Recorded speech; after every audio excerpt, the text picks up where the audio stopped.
You can have all the knowledge and skill set in the world, but if you don't have the capacity to service a client's needs or a project, you're of little value.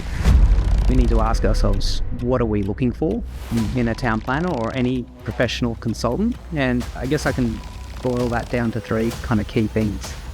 One is, today we've got another exceptional property podcast, and we've got Harley Day here from RPS.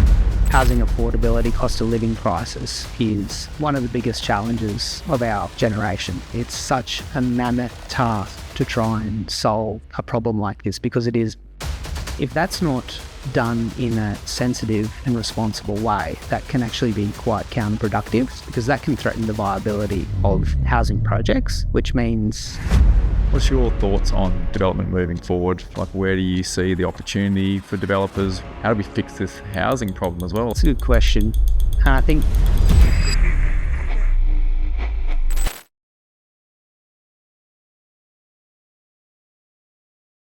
Hey guys, welcome to another episode of the Unemployable Podcast. Today, we've got another exceptional property podcast, and we've got Harley Day here from RPS, and I just want to say thank you for being on the show today. thanks for having me on. Thank you. And we've got... Familiar face, Carson. Howdy. Excited to pick Harley's brain again, so it's good. Yeah, good. And Shannon, thanks for coming. Great to be here, mate. Excited. Just to introduce Harley, Harley is the principal planner and practice leader at RPS, and they do a range of disciplines ranging from urban design, surveying, landscape architecture, town planning, and project management. So we're going to delve into a fair few of those different details and why it's important for the listeners to know what all of those disciplines actually are. And for those of you guys that don't know, I want to introduce our panel. We've got Shannon and Carson from Salt Developments. Shannon and Carson came on as coaching clients over 12 months ago now, probably about 14 months ago, with Unemployable Coaching. And they're just absolute legends. And we've decided that we were going to launch a property coaching program. And the reason why you guys need to listen to these guys is 4 years ago, Carson was literally cleaning carpets, and he was actually cleaning carpets in a business that I used to own that I didn't even know who he was, never met him. And basically, that was unbelievable. And Shannon was literally a machine operator, and 4 years later, they've accumulated over $100 million worth of land and around 170 different subdivision lots of land. And they're just absolute humble guys. And we're going to be doing these property podcasts more regularly to help all you listeners out there do the exact same thing these guys did. And they did it with zero money to start with. And if you guys follow their journey and follow the podcast, you'll learn more and more about that. But we're not here to talk too much about Shannon and Carson today. We're here to talk about Harley and what value he can add to us on the panel and you guys as well. So Harley, tell us a little bit, I guess, about your background and how you got into town planning, and a bit about your business. Well, I've been in the town planning and development industry for over 20 years. I started that journey in Brisbane. Got a town planning degree from the University of Queensland. I spent the first 12 years of my career working for local government in Southeast Queensland. Spent some time out at Ipswich City Council and then moved to the Gold Coast City Council. Spent about 10 years working there, primarily in assessing development applications for the council. At that time, I changed careers slightly and went into the law. So I went and got a law degree and worked for a local legal firm practicing in planning and environment law. So I spent about 5 years in that practice. And then I moved on to a small software startup company where we developed software for town planning purposes. And thereafter joined RPS, where I've been a principal planning consultant for the last few years. And we primarily deal with developer and government clients there. So when you say developer and government clients, when you say a government client, what type, you don't have to say who that is, but like what type of client is that? Is that roads? Is that infrastructure? Yeah, look, all of those things. Yeah. We have a number of projects on the go at any one time for whether it's the federal government, the state government, or the local governments. Typically, those projects involve the delivery of infrastructure. So it might be roads, might be parks and open spaces, schools, hospitals, and those types of things. Yep. And you predominantly do town planning. Correct. Yes. And what actually does a town planner do? What does your day-to-day look like, and why should people be wanting to learn about what a town planner does? Well, I guess for your audience, which I understand are interested in private property development, I suppose those people come to us for usually advice in the first instance. So Shannon and Carson can relate to this. They might be looking for some early advice about property they're thinking about purchasing or they've already purchased. So that might include some due diligence investigations, trying to understand what the development potential of that land is and the pathways or the approvals that they'll need to go through in able to allow that development to occur. So more often than not, any significant development requires a development approval. There are often several approvals that are required before you can actually complete that development. So a town planner will provide that advice to property owners typically to let them know what they'll need to do or what the development potential is to allow that development to be realised. And how do you guys actually work? So when should a person engage a town planner? Well, I guess if you're thinking about buying property for the purpose of developing that property, it's pretty critical that you have an understanding of what rules apply and what can realistically be achieved on that land. So before you get too far down the track or invest too much time or money in a property, it's good to have a basic understanding of what those limitations might be for a site. So contacting a town planner at the earliest possible time is worth your time and money doing. When it comes to actually wanting to progress the development, the town planner can provide you with the services to obtain the required development approvals. So you asked about my typical day. My typical day might involve fielding inquiries from existing or new clients on projects that might be either just an idea at the early inception or might be somewhat advanced. Much of my time is spent advocating on behalf of our clients and preparing and advancing development applications in order for them to secure the development approvals that they need to do the development they're interested in doing. Mm. Now, how are you guys working with Harley at the moment? Well, a lot of due diligence for a lot of sites. Like, it's not just the ones you buy, it's the ones you don't buy that can be the make and break in this game. So, we, as much as me and Shannon have kicked some goals, we know we're only one or two bad projects away from cleaning carpets again. And so at the end of the day, the due diligence piece is critical. And that's, one of the reasons we engaged Harley.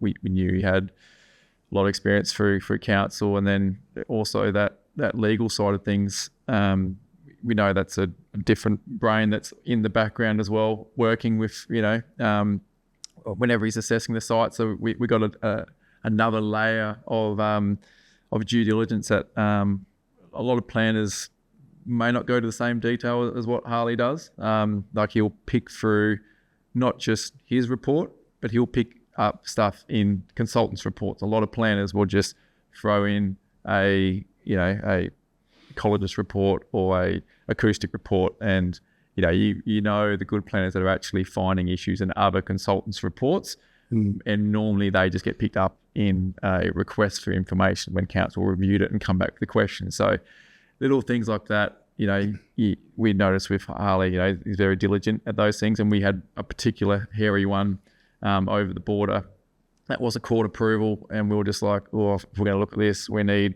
someone that's got a legal brain and a planning brain, because it was too big and hairy for us, and in the end we did drop it. But you couldn't even assess a site like that properly without having someone like Harley in your team. So that's when we engaged him, and we're working with him on some other projects now. So, And how did you guys find out about Harley? Through school, actually. Our kids all go to the same school, and that was where I first ran across each other, wasn't it? Yeah, I think so. Word of mouth, perhaps. you were coaching my young fella for basketball as well. So at school. So that's when we first met, and and got from there. How good are they? So the school fees have been paid for. And I'm sure they've been paid for many years. Getting there slowly. Were you going to say something, Shannon? I was going to ask Harley, because he's got such an interesting brain, and like you said, it's embarrassing sometimes actually that what you pull us up on and the little, you don't miss a trick. Sometimes you come back or you get an email back and I'm just like, oh, I should have seen that. Humble pie. Yeah, he really doesn't miss anything. You humble us all the time. In your opinion, when you're looking for a planner and looking for, what are the questions that you asked, or what would you ask people to ask if they're trying to find a good planner like yourself? Like because you've seen many different sides, but you've had the council side, so you've seen what good applications look like. You've got that legal side. You've got obviously your town planning side itself. So, yeah, that's a good question. And I think before we kind of figure out what questions to ask, I think we need to ask ourselves, what are we looking for in a town planner or any professional consultant? And I guess I can boil that down to three kind of key things. One is their knowledge. The next is their skill set. And the third is their capacity. So knowledge is pretty self-explanatory. You want to make sure that you're engaging consultants that are knowledgeable on the subject matter. Do they know their stuff? Do they know the processes? Do they know the people? In terms of the skill set, do they have the skills that you find valuable in a consultant? Do they have the skills to be able to get the outcomes that you're striving to achieve? Do they have the skills to be able to communicate effectively with you? Town planners often work in teams of various sub-consultants or other specialist experts. So it's important that a good planner is a good team player. Mm-hmm. And then that third one, in terms of capacity, you can have all the knowledge and skill set in the world, but if you don't have the capacity to service a client's needs or a project, you're of little value. So I would be looking to ask questions that seek to reveal whether that planner has those three key attributes. So in terms of the knowledge side of things, asking them about their previous experience, usually a copy of their CV or their resume will highlight that. So you can see, okay, this person's got a fair amount of experience. They should have the knowledge. Asking them about what they see as being kind of the key risks associated with a particular project also helps give us insight about their knowledge. Mm-hmm. Similarly, I guess their skill set will be evident from talking to them, seeing what they're like as a communicator, seeing what runs they have on the board in terms of being able to deliver outcomes for clients. What sort of projects they've done, if there's any tricky parts to it. That's right. And also, I guess, never discount how valuable it can be talking to their other clients and reaching out to your networks about who they've engaged in the past and what good and bad experiences they may have had. But that capacity question is often a more difficult thing to kind of gauge. Because everybody wants the work, right? Like, and that's the thing, is setting expectations up front, because in this game, time is everything.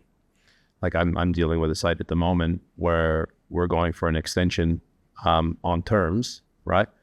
And he's come back and said straight no, right? So now we're like, okay, we're 4 days out, and what are we going to do, right? And so are we going to run the gauntlet and just go, no, we have to keep pursuing with this, and we've got a little bit of time to settle?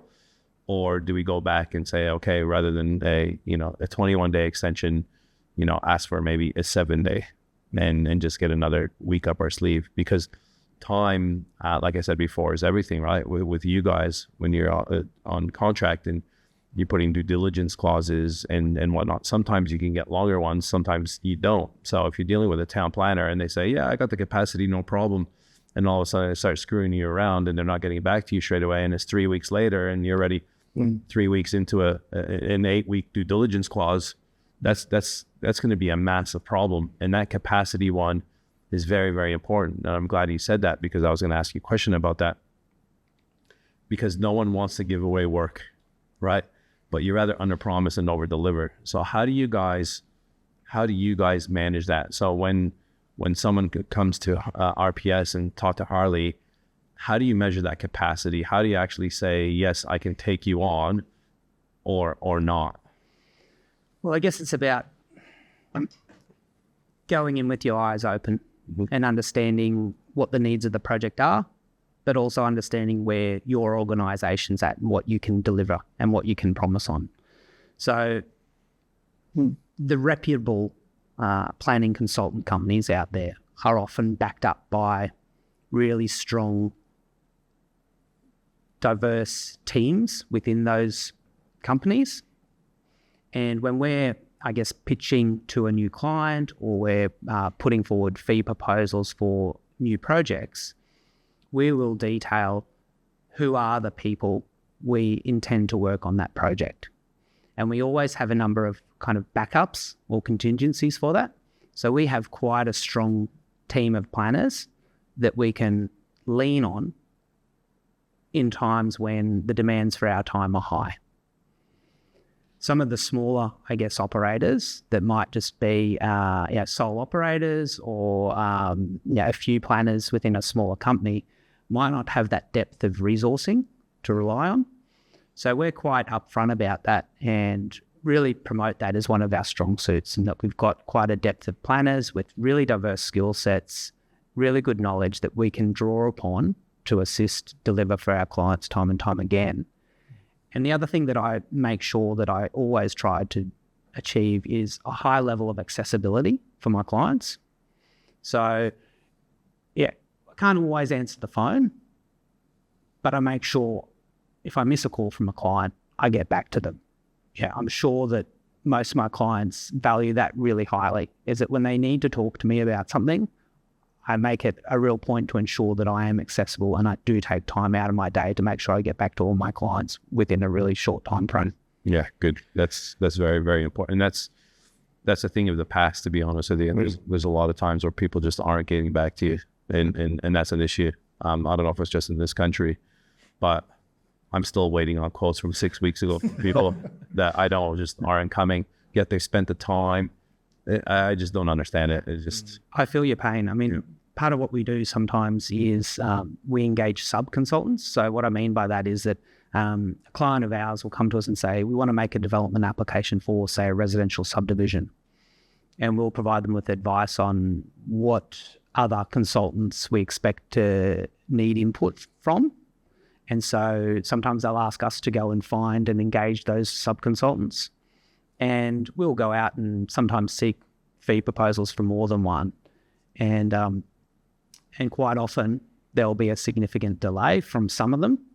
And I often question, whether they're acting in their own best interest by doing that. And I appreciate that everyone's a bit busy, but it can be quite detrimental to your reputation. And in this game, reputation is so important, and that's why I make sure that I try and do everything I can to service our clients well and maintain a really good reputation, not just amongst our clients, but also the authorities that sit on the other side of what our clients are trying to do. So when I talk about authorities, I'm talking about government agencies typically.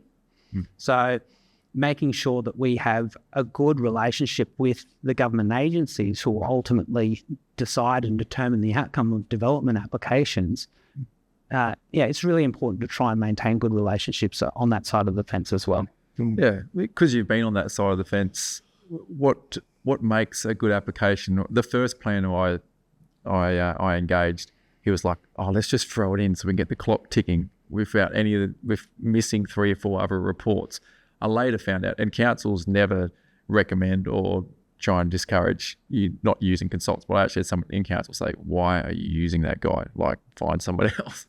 I didn't know. I was wet behind the ears, and I thought he was decent. But so what makes a good application? And when knowing, you've sat on the other side of the fence, what is a good application, and what should you be, wanting your planner, to be doing to make that application, give yourself the best chance? Because I'm sure if it lands on their lap and it's not correct, or there's issues or errors, it's just going to, they're just going to give you a rubbish, response, and it's just going to kick the can down the road probably a lot longer than it needs to be. Yeah. Look, certainly the bare minimum approach is something I try and avoid at all costs. But if you take it from the earliest possible time, when preparing a development application or working up a concept for development generally, if you approach that task through a lens of trying to achieve a good outcome, that's a really good starting point. So what are we actually trying to achieve here? Are we trying to achieve, say, a housing development? How can we do that, ensuring that we ultimately are going to deliver a product that is desirable, has good outcomes, and limits any negative impacts? Now, depending on the complexity of the project, sometimes there's great value in engaging with the local authorities, council, state government, in pre-lodgement discussions. So before you even get to finalising that development application and lodging it with the relevant authority, having what's called pre-lodgement discussions can be really valuable to identifying any significant issues that you might face with getting the approval that you want to get once you've lodged it. So Shannon, Carson and I have sat in a room with council officers many times and state government offices many times, where we present an initial concept and talk through the significant issues. We then take that information away, the feedback that we get from those authorities, and we look for ways in which we can address those concerns. Because that time and money spent up front can often be paid back in dividends later on when you get an approval through the system a lot quicker than if you hadn't have spent that time up front. So I guess the first point I'm trying to make here is that pre-lodgement discussions and responding to the feedback before you lodge can be the hallmark of a good application. Then when you lodge that application, there's some really critical aspects that you need to get right. There's effectively three things. There's making sure that you have the owner's consent when it's required. If you mess that up, that can be critical. The second thing is making sure you have the right forms and the mandatory information to submit with that application. And the third thing is payment of fees. So they're kind of the three things that you need to tick the box for before you get through that first gate of being a properly made application. But that is the bare minimum. What is a pre-lodgement meeting for those that don't know? And when can you get a pre-lodgement meeting? So first question, what is it? Second question is, I'm nervous. It's my first time and, I've got due diligence up my sleeve, whether it's a subdivision of land or a duplex or a triplex or whatever that is. Do you still push those through pre-lodgement meetings? When do you actually go to a pre-lodgement meeting? Why would you go to one? So what is it? And I guess the only precursor or the only condition, I suppose, for a pre-lodgement meeting is that it's a meeting that happens before lodgement. It's in the name, right? Yep. So effectively it contemplates that you'll be lodging some type of application after that meeting. So there's no limitation effectively on when you can have a pre-lodgement meeting. And pre-lodgement meetings are facilitated or hosted by the authorities. So either the local government councils or state government assessment agencies, for example. And so typically you might have a meeting with any of those entities as part of a due diligence period or investigation. So if you're thinking about buying a property and you might have it under contract and it's subject to achieving a certain development approval for that site, and you want to know the authorities' response to certain development proposals or issues that might arise, you would request a meeting with those authorities. And typically those authorities would ask you to detail in making the application for that meeting, what are the issues do you want to discuss? What's on the agenda? What are the big ticket items you want feedback on? So if you had a proposal that was 100% compliant with all the requirements and was almost guaranteed to be approved because there were no real issues, typically we wouldn't recommend you have a pre-lodgement meeting for that. Because that seems to be a waste of time and resources. So if you're pushing boundaries a little bit, probably a good time to actually see what you can get away with. Yeah, well, that's a way of putting it. Yeah, for sure. So what we're looking for in most instances with pre-lodgement meetings is a response about some non-compliances, effectively, pushing those boundaries. So, for example, say there's a height control of 10 stories in place and we want to push for a development that's perhaps 12 stories. We might want to seek feedback from the assessing authorities about how they might respond to that type of development application and what are ways that we can perhaps address any of their concerns to deal with those matters. For the newcomers, right, what platforms or what recommendations would you give them for tools, I guess, to learn a little bit more about town planning? Obviously, you can go on ChatGPT and put it in there, but is there any free platforms that you can say, before ringing Harley and going, I know zero about town planning, don't waste my time, go and do a 2 or 3 hour deep dive into these platforms? Are there any that you would recommend? There are. Just to get their head. Yeah, look, there's several tools online, and there's a wealth of information online, whether it's state government websites or council websites. But I'd never say it's too early to reach out for advice from a planner. Yep. I'd never turn someone away and say, go and do your own research on that before coming to talking to a town planner, because it is such a complex industry in which we work. There's so many potential traps and risks associated with the development game that to send someone off, to do their own research on those matters would be a pretty tall ask.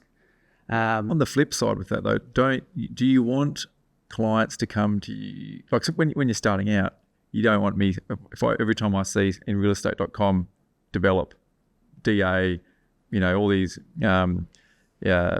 subdivision potential, and we're just flicking you 5 sites a week. After a while, you're gonna, you're like, sorry, mate, there's going to be an end of the friendship at some point in time, because you're trading time for money at the end of the day. So to give, some tools of maybe just some generic thirst, things to run the site through before we can get to you, so we're not bombarding you with sites. What are those ones that we can, first touch points, I guess? Yeah, look, it's a minefield, right? And there's a wealth of information that you can access. I guess the first port of call for a lot of town planners and would-be developers is to look at what are the local planning controls. And when I talk about planning controls, I'm talking about planning schemes, which often will, in a very convoluted way, try to explain what the planning rules are, what the limitations, what the constraints are for land in a local government area. So most people would be familiar with land use zoning. So land is typically the subject of a zoning under a planning scheme or a planning instrument.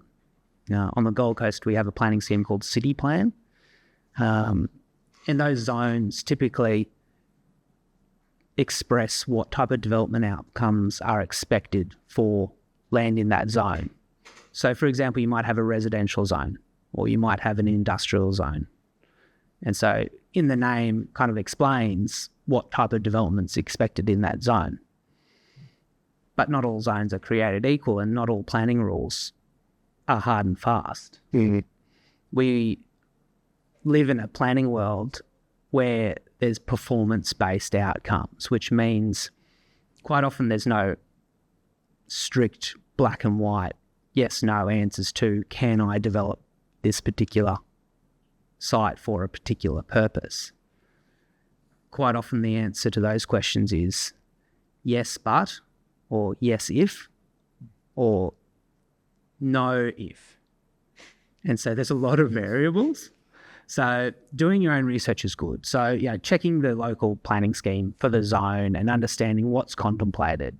So if a site is zoned for residential development and you want to put an abattoir in there or a chicken farm, chances are you're going to have a very difficult time getting that approved.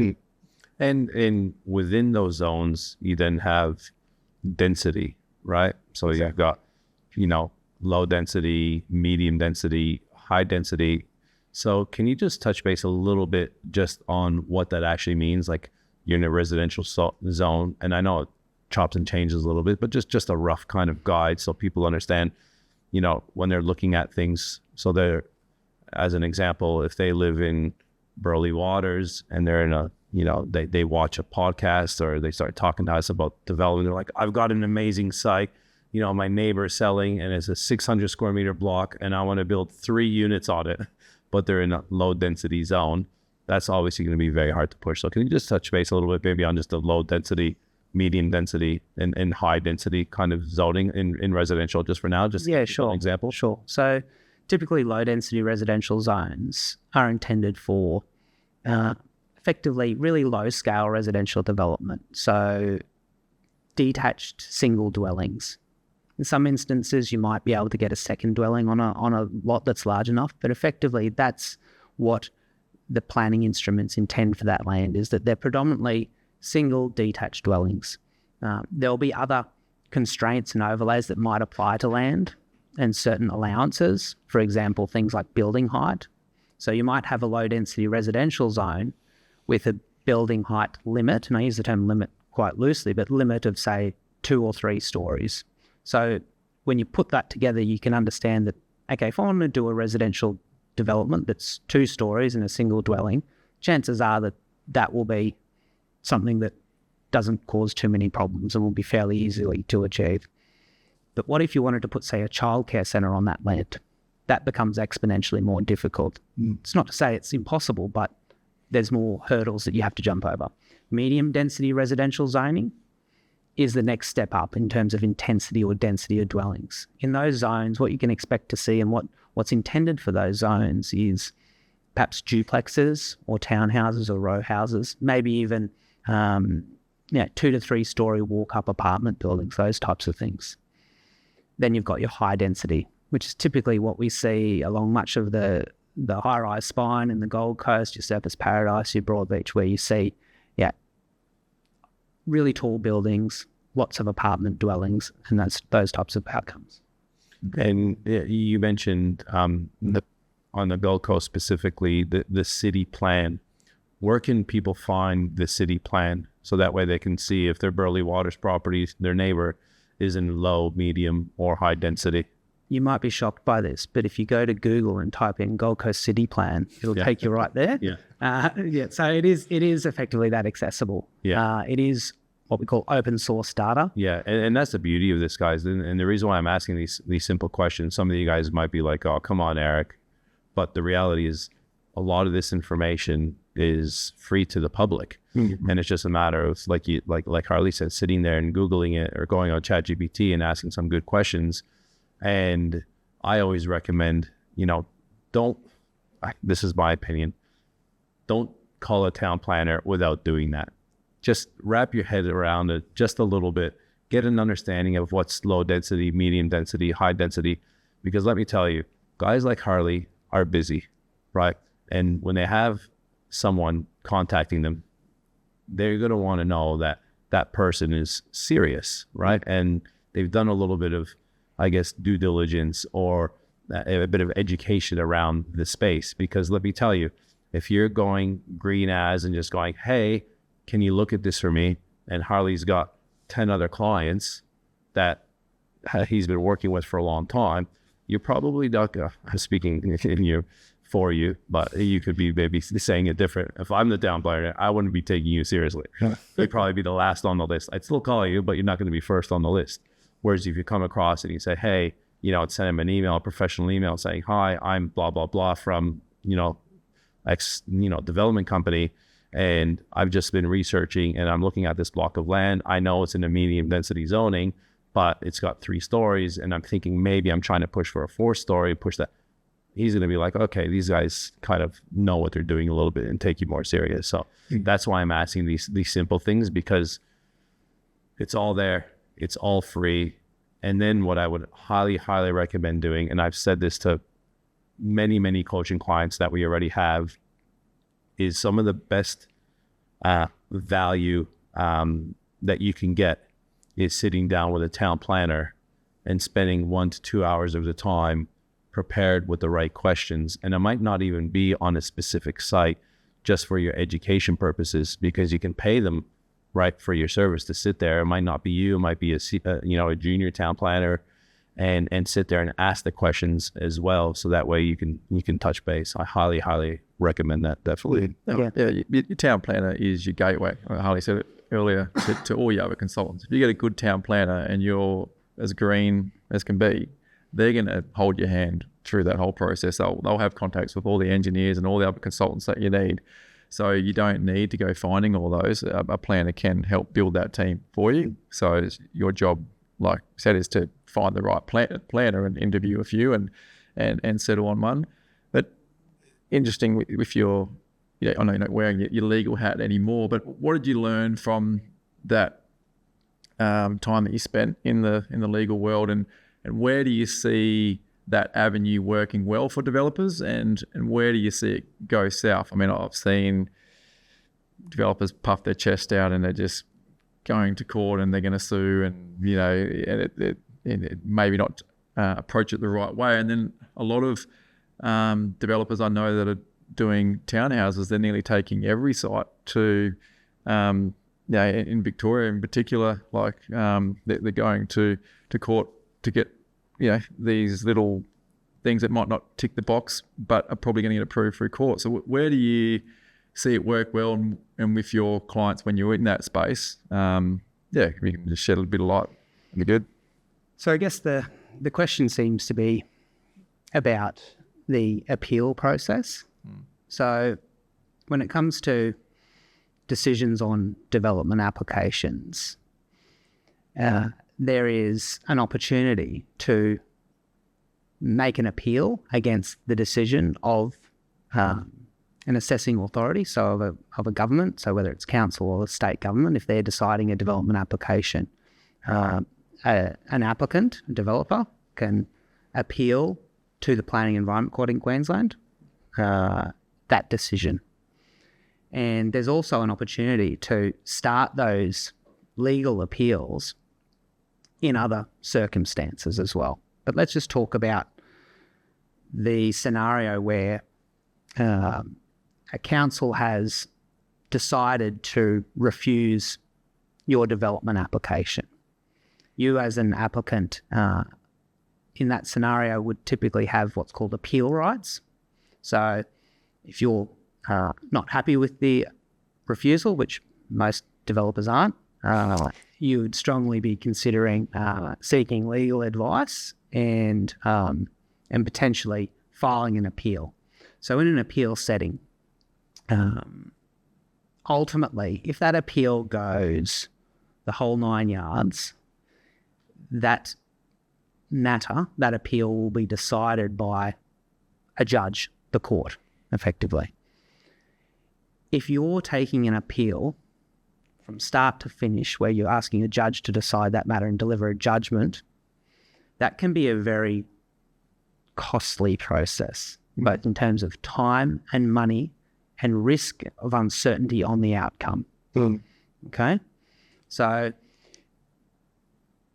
most appeals take at least 12 months to resolve themselves. And when you're thinking about the time, that's usually after you've spent at least 12 months getting that development application to that point, either to refusal or otherwise. So you've got this extra period of time that you need to account for, allow for, in allowing appeal to run its course. But then you have the cost, the money, the financial side of things. You have to engage a team of lawyers, a team of experts. If it goes through a contested hearing where you're asking a judge to decide a matter, you'll have barristers, and the fees continue to go up and up and up and up. you'd want to be probably a fairly seasoned developer to go through this process, right? And obviously, no matter what consultant you have or who's representing you, like you said, it's not a guaranteed outcome. So you better have enough money to run the risk of the time and the cash to actually get that done. So I highly, I myself wouldn't be recommending anyone that's, fairly new that say, I want to get 4 on here, or 5 on there, and they're only allowing 4. No, that's it. I'm going to go to court just so I can get that extra one. Is probably not the most ideal. And of course, you would probably recommend that as well. Yeah, that's right. And those seasoned developers that do find themselves in those appeal settings recognize the value of compromise and negotiation. Yeah. Okay. So it is not a quick process. And there are opportunities and requirements of that process to come to the table with the other parties in that appeal and see if you can negotiate or resolve the issues. And so if a developer has the opportunity to resolve an appeal before it gets before a judge, there's a lot of value in exploring that, because once it goes before a judge, the certainty or the risk around the outcome is largely an unknown. Because when things get to a contested hearing in court, often you have 2 sides that are arguing against each other for their particular preferred outcome. And both sides believe that they've got a good chance of winning. So quite often, the prospect of success for any one side is no better than 50-50. And so you're effectively flipping a coin on the outcome of a multi-million-dollar development potentially that you have so much invested in. For what? For maybe an extra dwelling or an extra story. So there's a lot of value in resolving or negotiating those issues before it gets to that point. But the other thing I think that Carson was kind of talking to was another scenario where in some planning jurisdictions or systems, there's an opportunity to file an appeal, to start an appeal process before the council or the agency has even decided the application. Mm-hmm. And we use this term deemed refusal. So effectively, council has taken too long and you're sick of waiting for them to make a decision, for council to either approve or you refuse your development application. Yeah. In some instances, you have the ability to start an appeal process. And that tactic is sometimes used to bring matters to a head, where a developer may have advice to say, look, council's just dragging the chain. They're potentially going to take another 12 months to decide this. If we file an appeal now, we can force their hand and bring the courts in to try and facilitate an outcome quicker. But again, that process is not a quick process and it's going to cost you a lot of time and money. So getting that early advice before you pull that trigger is really important. So informed town planners and legal practitioners can help inform you of the risks and the opportunities that might exist in commencing an appeal. But in the majority of instances, you don't want to find yourself in an appeal setting. Yeah, that's good. At the beginning of the pod, you mentioned a range of disciplines from urban design, surveying, landscape architect, town planning, project management. Can you just guide the audience through the process, right? Because that's a lot of different disciplines. And can you guide them through the process of when you would engage each of those? Because some of these you have to engage, others are optional, and explain the process and which ones are actually mandatory and which ones are optional. Look, I'd say that let's use it on a let's use it on a splitter as an example. You're doing you buy a block and you want to split it into 2 blocks and subdivide it. I guess that's a pretty straightforward development application in my world. And so in that instance, I guess the bare minimum. I mean, it's debatable whether a town planner is even required in that instance, but let's say a town planner and a surveyor. Right? You need, effectively, the town planner can assist you with making the relevant development applications and managing that process. But you also need a surveyor, a land surveyor, to survey the land and prepare the subdivision plan effectively. So that plan showing the lines on the page to show where the new proposed boundaries will go. What does a land surveyor actually do? A land surveyor surveys the land and prepares records about property boundaries effectively, topographies, and those types of matters. So for those of you guys that don't know what a land surveyor is, when you're driving down the street and you see these random dudes in high vis with these big tripods with this kind of camera and laser kind of, and you're wondering, I wonder what they're doing. That is a land surveyor. They do maths in the sun. Yeah. It's so interesting though, like when you actually look at it and all the points they got to make just to get you that report. Like it's a fair bit of work, you know. You need to know what you're doing. So it's that time of year again at Unemployable where we're opening up our Unemployable Business Coaching Program. It's over a 12-month period, and with that, you get private one-on-one coaching, group coaching, as well as private and live events throughout the year. You could get private coaching with me, and not only me, but our panel of experts that we have put together. These panel of experts have been in our network and are the exact people that we use in our business successes. People from branding, sales, marketing, our lawyers, our accountants, everyone that has helped build our businesses, you have access to. If this sounds of interest, go to www.unemployable.com.au/coaching and register your interest to see if it's a fit for you and us. Hope to see you there. So that would be on a land subdivision, right? Just a very straightforward one. Now, if you go to the next level and you're going, okay, I want to do what Shannon and Carson are doing as an example. Sure. And I've got a site. They like to call it warts, right? There's a bit of warts on it, right? There's a bit of koala habitat. We've got a bit of a ravine going through it. We've got some flooding issues. But we think we can, you know, everyone's scared of it, but we think we could get 30 lots on here.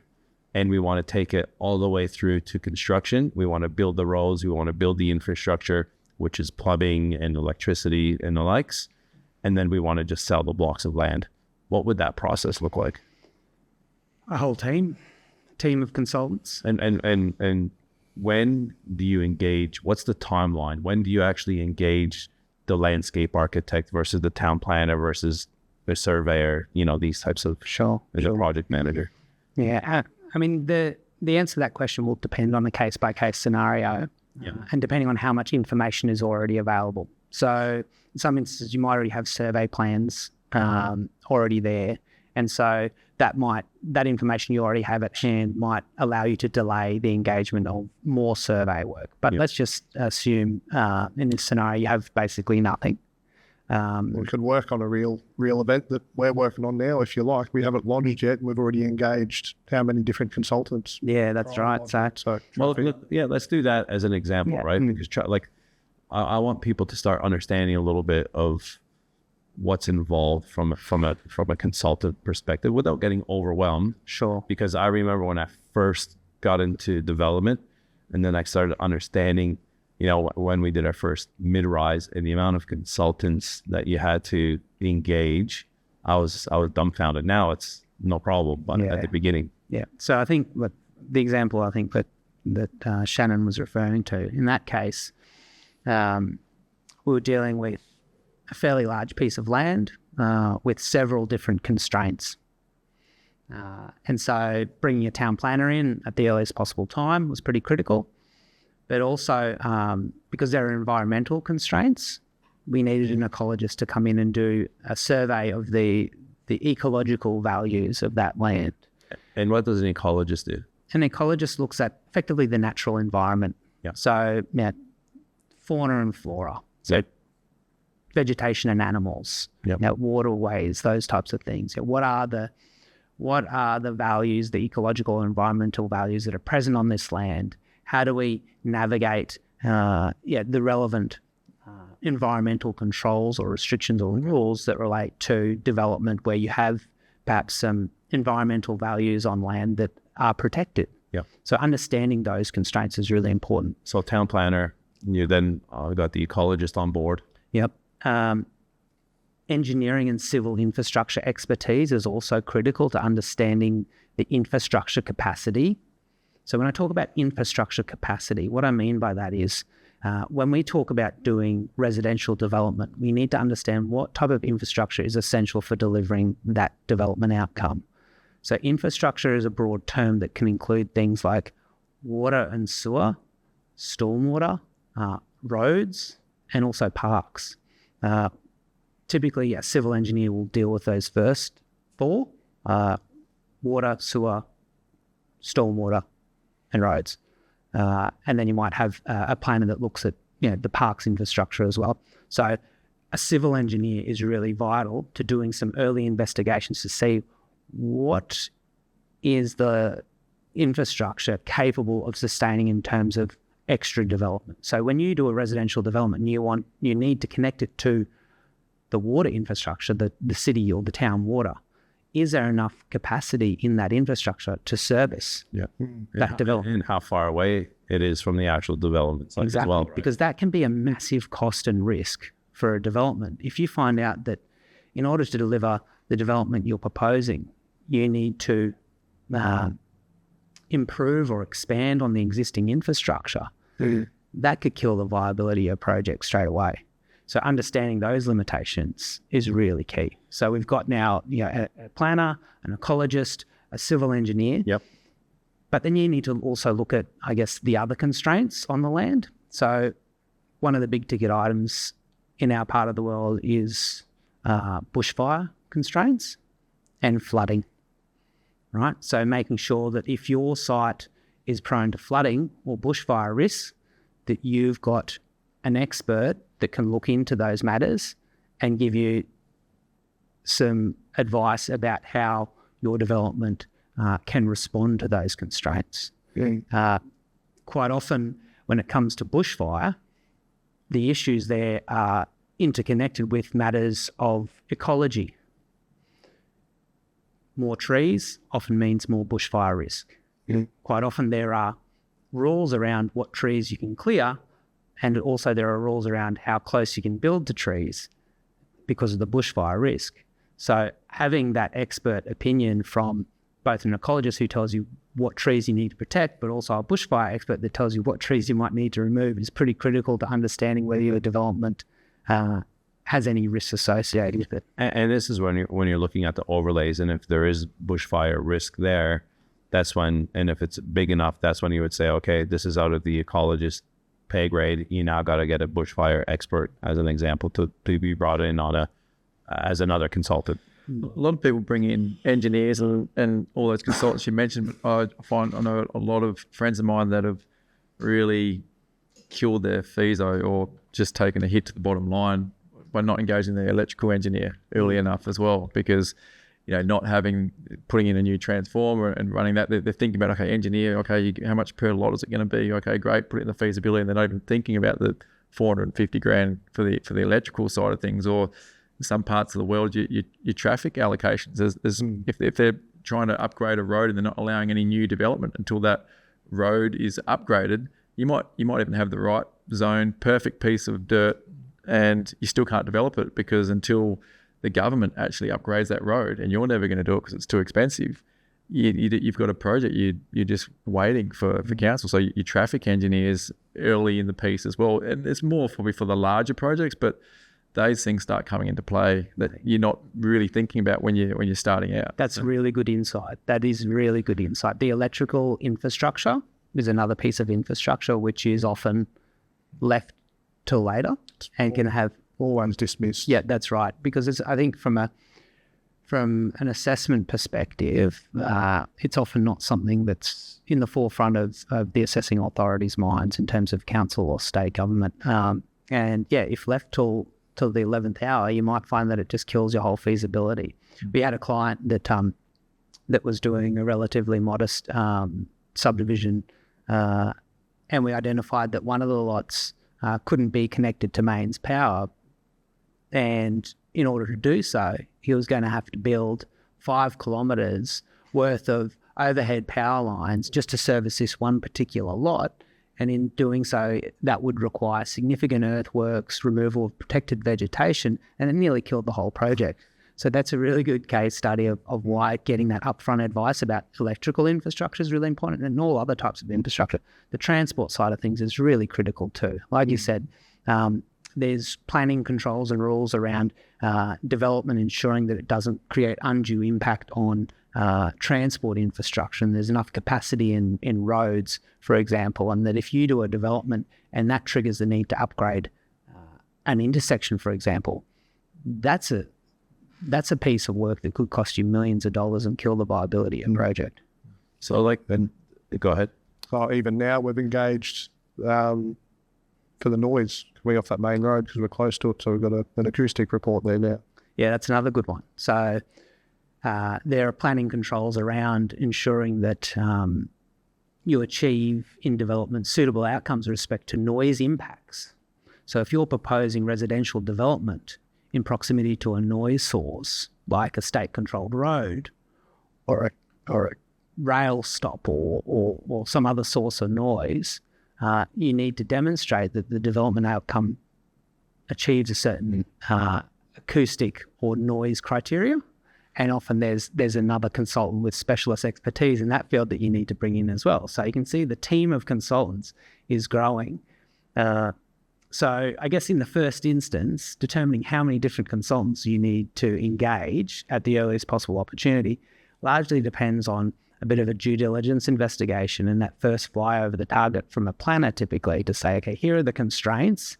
These are the consultants we think we might need to engage in the first instance. And here are some of the other consultants we might need to engage in the longer term.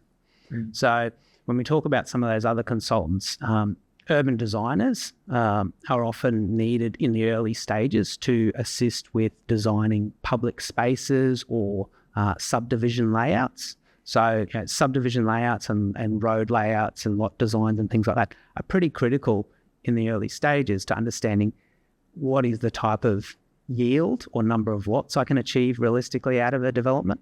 The landscape architects are typically not necessarily required really early on and might be engaged a little bit later when you're starting to finalise your development application and it needs a bit more detail around what type of landscaping are we proposing here and putting details into your development application about that.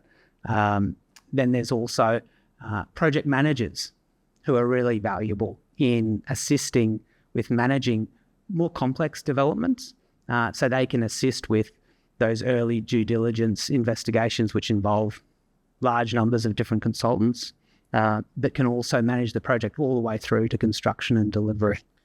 So what I see here is, the town planner, right, is like the main conduit, right, for a lot of the other consultants. Because you guys, there's almost like a project management part to what you guys do without even calling it project management, right? Like we call it coordination. Yeah. So we don't want to steal the thunder of our project manager colleagues. So we call it project coordination. Yeah. So that often involves coordination of a team of consultants. Yeah.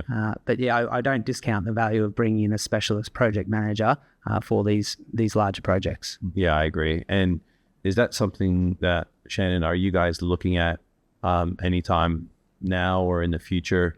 I know you guys have managed a lot of your projects, but your projects are becoming bigger and bigger. So where's the headspace in regards to when do you actually engage a project manager and going, okay, we're actually very busy now? And what are your thoughts on that? Delivering the projects has been a key part for us in the early stages. You're in the grind and you're making the projects happen and you're saving as much as you can so you can get into the next project. As we're starting to do more, we're starting to realise the company's growing and there's opportunity now, or lost opportunity in projects that we're not finding either. So we can manage that process, bring a project manager in and help us with the execution of projects, help us on the back end doing development management and working with people like Harley as well. We'll be able to bring more deals into the pipeline and try and manage them. It's an opportunity cost, really, right? Like it's we all get into the same headspace, whether it's business or property. You want to try and do as much as you can to, save 10 grand here, but you just lost out on $1 million over here because that block of land just sold at auction that you would have bought. Yeah. But you forgot to put it in your calendar because you're saving 10 grand over here. And it's so important. That's why I'm big on, we all are big on getting guys like you, Harley, onto the podcast to explain how important the town planning part of property development is, and as well as the rest of the disciplines and all these other experts that you have to have on board. And obviously, RPS would have great relationships with a lot of these other disciplines. So when people are thinking, how do I find an engineer and an ecologist and a bushfire and an acoustic guy, and you guys already have a lot of those relationships, which is great. And my next question is, when you guys are managing those relationships and referring those people, are you just referring them out of the goodness of your heart because they're on the Rolodex? Or, is there any funny business that goes on? Because I know that there's a lot of times in this industry, there's been plenty of funny business. So how do you guys manage that? Well, put you on the spot a little bit. Yeah, no, that's fine. I think the way I operate and a lot of my colleagues operate is that we, in terms of who we refer and who we bring in on projects, is decided based on what's best for the project and what's best for the client. So yes, we have a lot of existing relationships with other consultants, and sometimes we know that one particular consultant, let's say a traffic engineer, has particular expertise in a particular geographic region or location, and we might suggest we bring them in because we know they have that expert knowledge. They've got some runs on the board in that particular location, and so we'll suggest we bring them in. And those consultants that we have good working relationships with that continue to perform at a high level will also be at the top of the list in terms of who we recommend engaging. At RPS, we have affiliated companies, I suppose, that work in some of those related fields.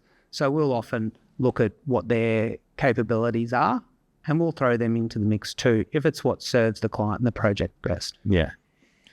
Look, wanted to get your thoughts. RPS, we have a pretty good bird's eye view on, like you said, a lot of state and local councils and what's going on. You're part of UDIA and some of these groups that are talking to these state and council bodies all the time. What's your thoughts on development moving forward? Like, where do you see the opportunity for developers?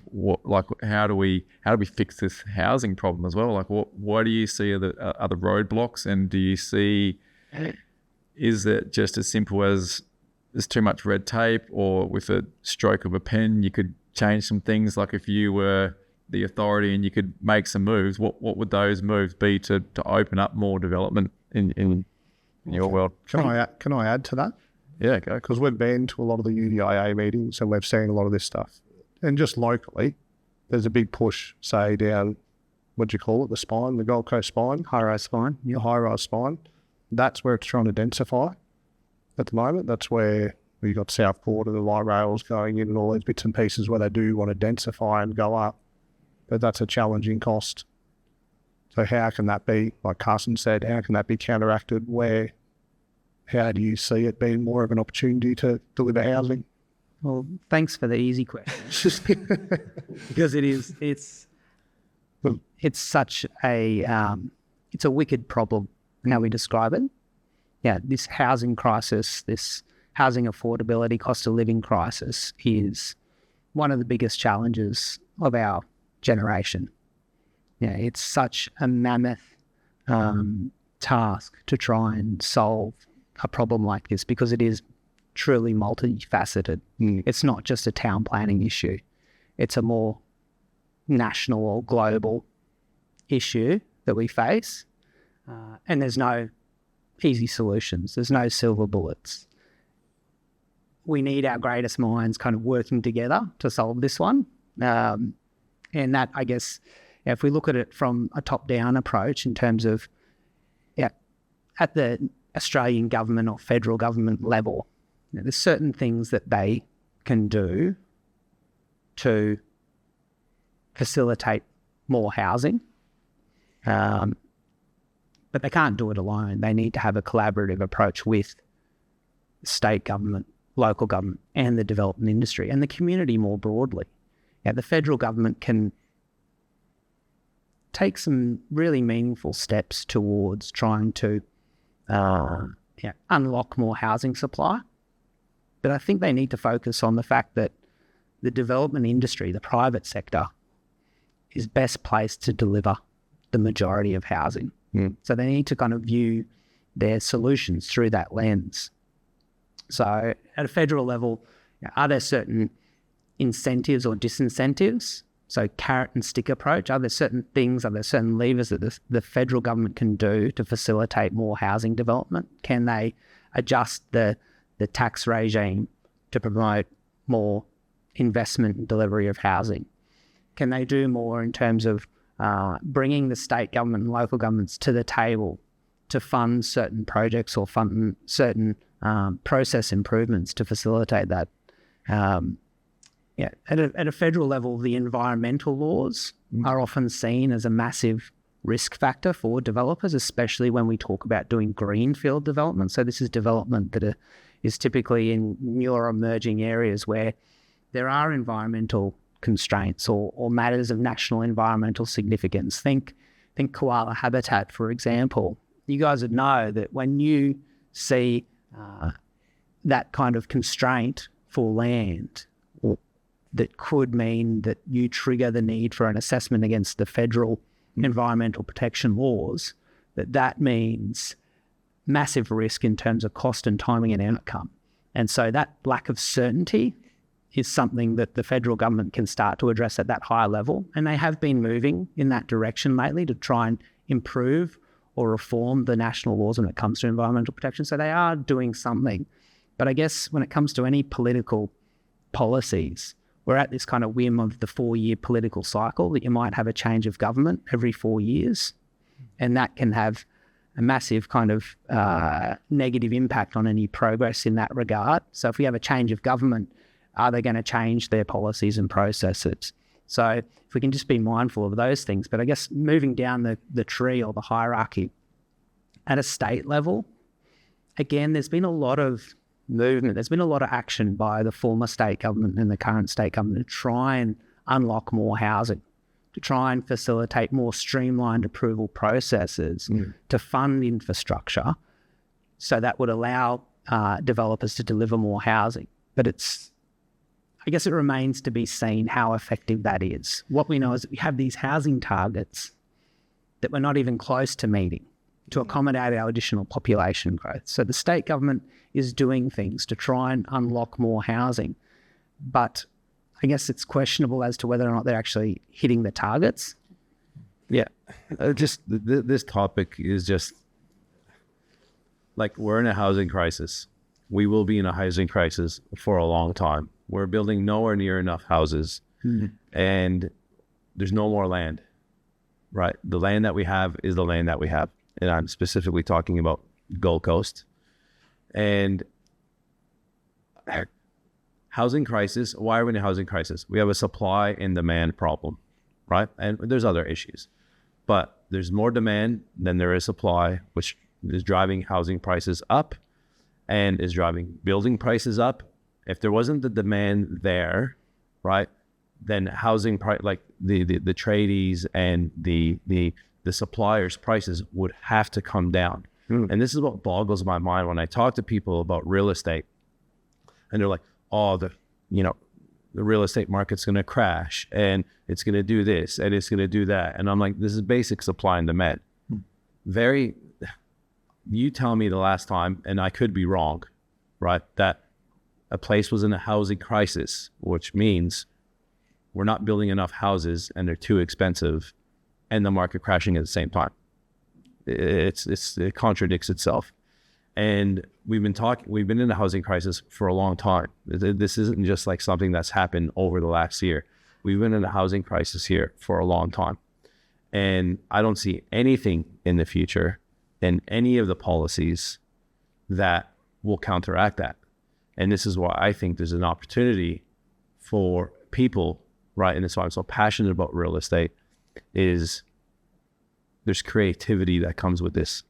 What Shannon and Carson are doing in the land space, right, is creating supply for that demand. Or it could just stay as a cow paddock. It's up to, right?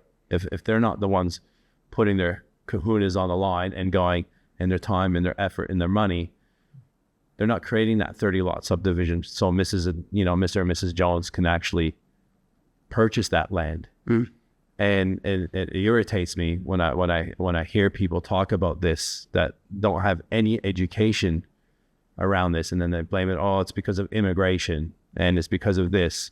But the thing is, the government has to be careful what they do, because they can't just stop immigration overnight, because majority of Australians' wealth is held in property, whether people like that or not, right? It's good for the people that don't own property. They don't give a shit about the people that own multiple properties. All they want is a cheap home to buy. And unfortunately, in my opinion, this crisis isn't going anywhere anytime soon. I agree. Yeah, I couldn't agree more in terms of the focus should be on delivering, dealing with the supply issue, rather than trying to argue that we need to stop the demand. I don't think that's realistic. And I think, like you said, we need to be really careful about, the messages we're sending and the type of levers that are being pulled by government to make sure that we don't send the wrong message, and that we don't create uncertainty for the development industry, because that will be entirely counterproductive. So some of the issues, or some of the solutions, potential solutions that have been thrown around in recent times, include what's called inclusionary zoning. So this is a concept where the government mandates or requires a certain percentage of development to be provided for affordable or social housing. And if that's not done in a sensitive and responsible way, that can actually be quite counterproductive, because that can threaten the viability of housing projects, which means less houses get built rather than more.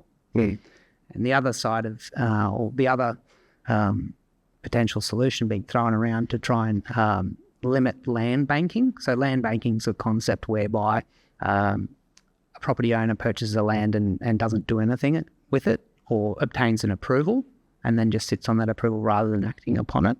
And there's one suggestion that limiting the lifespan of an approval, also known as a currency period, so reducing the currency period to a shorter period of time, might encourage that development to be brought on sooner. This use it or lose it type concept. But again, I recommend exercising caution when it comes to those types of solutions, because again, they can be counterproductive. Because like I mentioned before, like this supply issue, this lack of housing supply, is a more macro issue than just, say, town planning related. It's a global one that relates to labour shortages, construction costs. Yeah, and what people aren't thinking about is, okay, who's going into these houses? On the Gold Coast specifically, there's a heap of houses that are just lockups from international foreign buyers that come and park money and lock the door, and it's safe. Then we're losing houses to Airbnb that are being, rented in holiday, especially in holiday spots. Gold Coast is a holiday spot, so we lose thousands to Airbnb. And one big thing that people don't think about is divorce rates. Divorce rates are at all-time highs. So when you and your wife divorce, what happens? One house turns into two houses. So if you just do a quick calculation, right? I haven't done it, but for people out there, it would be interesting to say, what is the average divorce rate in Australia per year? It'll be in the tens of thousands, right? If not hundreds of thousands now.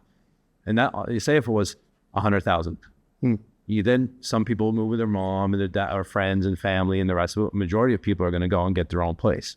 So that's another extra 100,000 units or houses that are now needed. So there's all these external pressures. Yes, and there's immigration, but it's not just immigration, and these are all the other things that are putting pressure on it. And then the supply and builders and the rest of it. And again, this is why I think this is such a great opportunity, because what I love about real estate is this isn't just about buying a place, holding it for 10 years and hoping that it's going to go up and you're going to live the Australian dream. This is literally manufacturing growth and equity out of thin air. What Shannon and Carson and I do, right, even though I'm more built for their land, is we're creating and manufacturing equity and wealth, which then goes into your guys' pockets as well, right? And that generates the economy. If these guys aren't doing what they're doing, we'd be even in a tougher spot. And we're not talking about the Stockland, and the Mirvacs and these big guys. We need more smaller guys to and women, when I say guys, men and women, to think outside of the box and learn these things. Because one, you're solving a problem, and two, you're generating income and wealth creation for your family. That's a really important message, I think, that will help solve, or at least go part way to helping solve one of the blockages to delivery of housing. In times past, development has been seen sometimes as a negative thing. Now we are in this acute housing crisis. I think a lot more people are coming to realise the value of development and the need for it. And that we can't just ignore it, we can't stifle it. It's critical that we facilitate good development. And educating the community is one of the key objectives to allowing that to occur. So I think the majority of people in the community can understand that in order to continue to enjoy the lifestyles that we've all become accustomed to, we can't just sit on our hands and ignore the problem. No. We need to take measures. We need to change the way we do things. We need to open the door up to greater development potential for good development outcomes. You talked about densification in our established high-rise areas. Yes, that's one key aspect to it. But you spoke again before about housing diversity. And it's not just about more apartments in high-rise buildings. It's about a diverse range of housing supply. So whether it's your detached dwellings on, whether it's the larger acreage lots or the smaller sewered lots, it might be, your townhouses, it might be, the granny flats out the back of existing houses.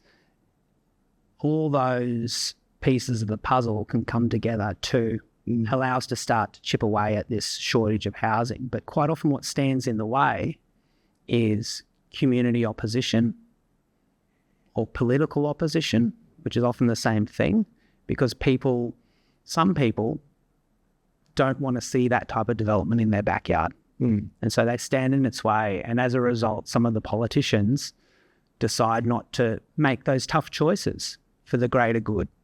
So that's a really kind of key point that I think you really nailed. Yeah. There's definitely a balance, right? Like the reason why those people don't want to build is because it's going to impact their home, right? Their lifestyle. But the reality is there's other people that want to enjoy this lifestyle as well, right? Specifically Australia, specifically, in my opinion, Gold Coast, right? And that's why there's so much demand coming to this region, because of the lifestyle and the weather and the beaches. Like you talk to anyone that lives here, that travels the world, they come back, it's like, it's the best place. It's the best place, on earth. And what I think we need to be more open into accepting these people that are coming here to live here, because just because we live here and we have the lifestyle doesn't mean it's only for us. And we have to bring them in with open arms and try and do as much as possible. Yes, there's going to be congestion. Yes, there's going to be bigger lineups. Yes, it's going to affect the quality of life that you had like 20 years ago when it was an old country town. But the reality is it's not an old country town anymore. It is a rapidly growing area. And if you actually want that, in my opinion, there's plenty of other places you can go to still get that and be on the same beach, and probably more affordable, to be honest with you, and nice and quiet. But specifically for me, the Gold Coast, is changing because people want to be here. You can't manufacture the weather. We have beautiful weather, right? Over 300 days a year, we've got sunshine. We've got amazing beaches. It's hard to replicate that anywhere in the world. And for me, we need to embrace it. And I think the Gold Coast is doing a fairly reasonable job of doing that. And one of the issues because of that probably is a lot of these bigger built form high-rise buildings are not being built because they're not feasible to be built. They're being sold off the plan and then realized, oh, we've got nobody to build it. And they're not there's that many development applications that are approved that have been built for years and years and years. And council's now coming out and trying to, maybe, change the rulings around those to say if you have it for a certain amount of time or, the DA gets abolished and things like this, because they just can't make it happen. Well, there's a lot of apartment buildings that are now, they're redoing the DAs. It might have been 40 units and they're doing 1 unit per level. That luxury market seems to stack up, but the affordable market just physically doesn't stack up. It's not even, yes, like any business, we need to make a margin, but even the banks won't even fund us unless you're making 20%, maybe minimum 15% margin. So before the risk that you're taking, I mean, the market can go up, but the market can go down as well. So the banks won't even fund it. So that's what we're seeing, the solution in council and state size. I think we're, I think it might be 70 or 60%, detached housing. We want to flip that. So it's like 60, 70%, units moving forward, but the feasibility just doesn't work. It works in theory on a piece of paper, but the logical application of that actually, and I think state governments are starting to look into the feasibility of some of the things that they're bringing out, because, in my eyes, I look at, Brisbane City Council, you've got 400 square metre lots. We've got 600 square metres here. We've got rural residential lots. We've got an average of 8,000 and a minimum of 4. And then you've got other rural residential lots in, say, Moreton Bay, you can do 3,000, but there's just a minimum of 4,000. So just with a stroke of a pen, you could double the amount of potential sites that could be subdivided. So I look at those to different councils and go, well, there's opportunities there, and we can still protect the koalas and we can still protect the significant attributes of the site.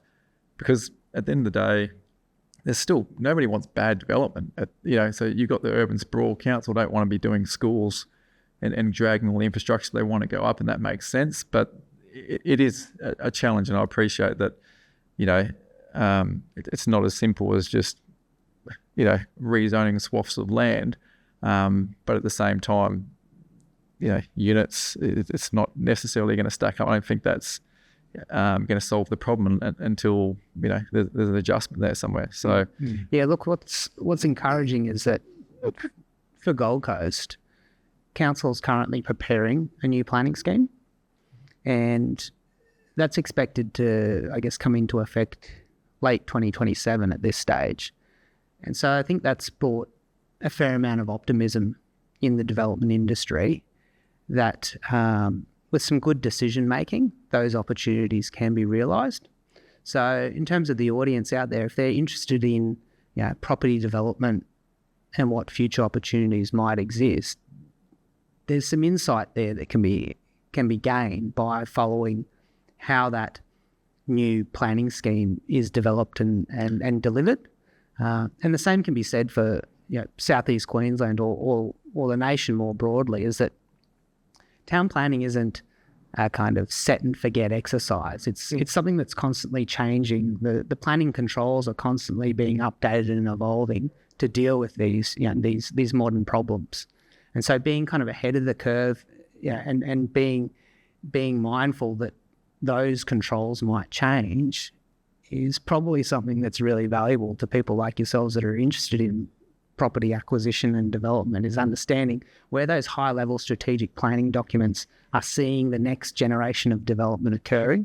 So in Southeast Queensland, or Queensland more broadly, we have what's called regional plans that the state produces. So those regional plans identify those development go and no-go zones, so urban footprints, and typically development is sought to be limited to within a certain footprint in these regions.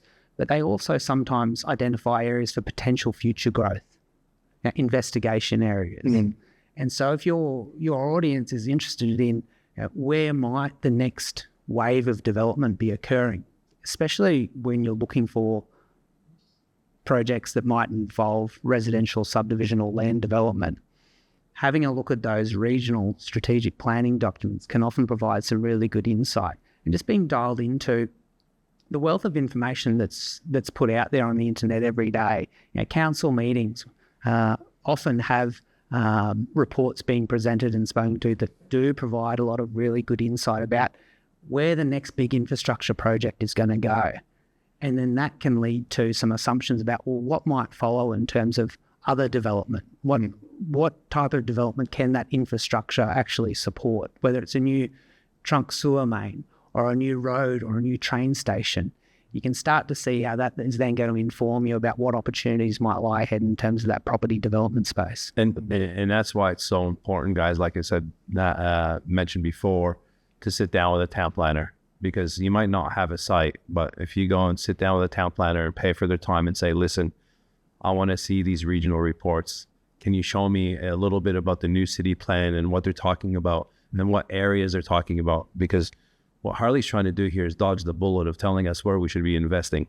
So, in a good way. Well, on that, I want to ask the question. Just kind of If you wake up tomorrow and you got an epiphany and you're going to quit planning, but you want to do your first project, make sure you call us first. what are you doing? Are you?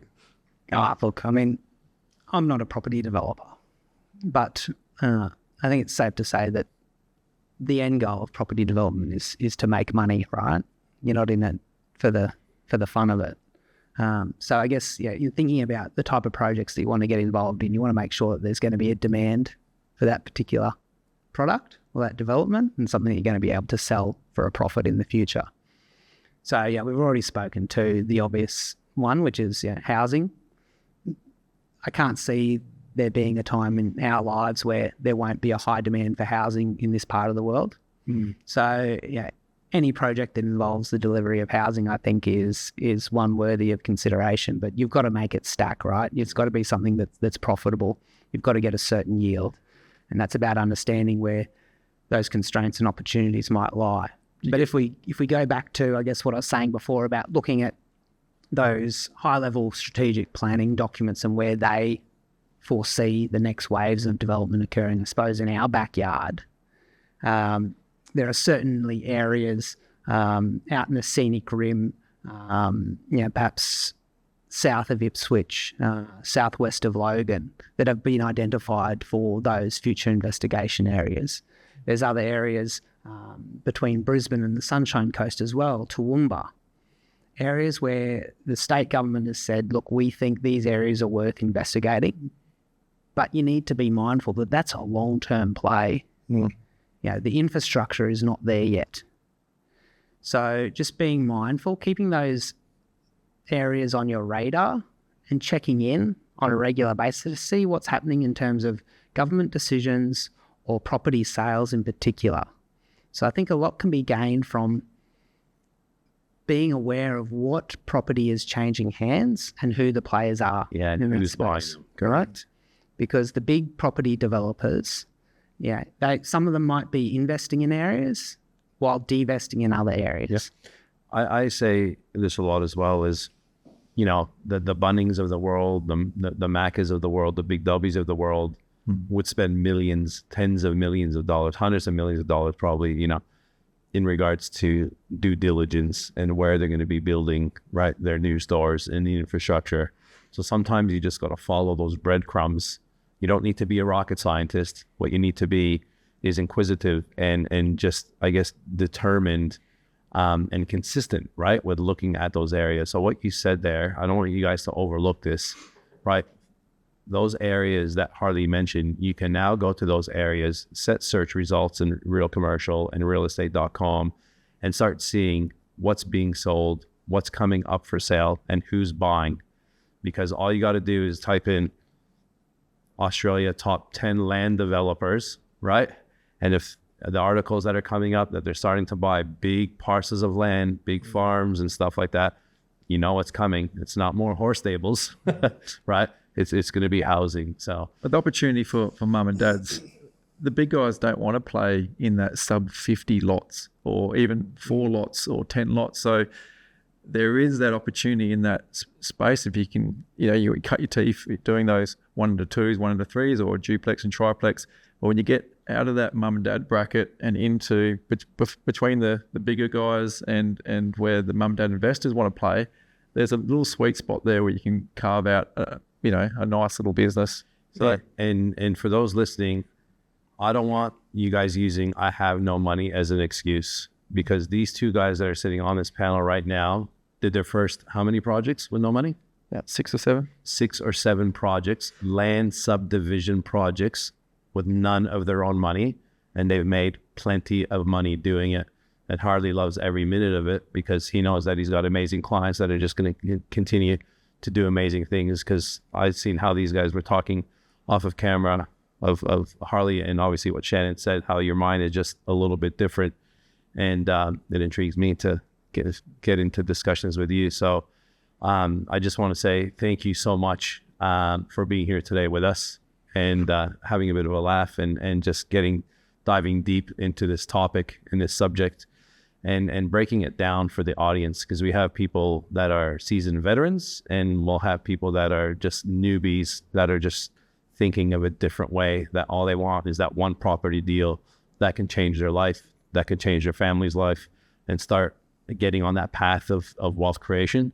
So thank you very much, Harley, for coming on. It's been a pleasure. Thanks for having me. And what's the best way of getting in contact with Harley Day and RPS? Is it email? Or? Yeah, look, you can find me on our website, RPS, or you can just email me directly at harley.day@rpsconsulting.com. That's HARLEY.day@rpsconsulting.com. No AU, just .com. And again, Shannon, Carson, as usual, thank you very much for adding so much value. And hopefully you guys like that one, guys. There's plenty of information there. Please share it around, like it, subscribe it. We're going to keep continuing adding value in this property space and bringing experts like Harley on more and more for you guys. Share it around, and we'll see you on the next one. Thank you. Hey there, I hope you enjoyed that episode of Unemployable. If you'd like to watch another episode, just click there.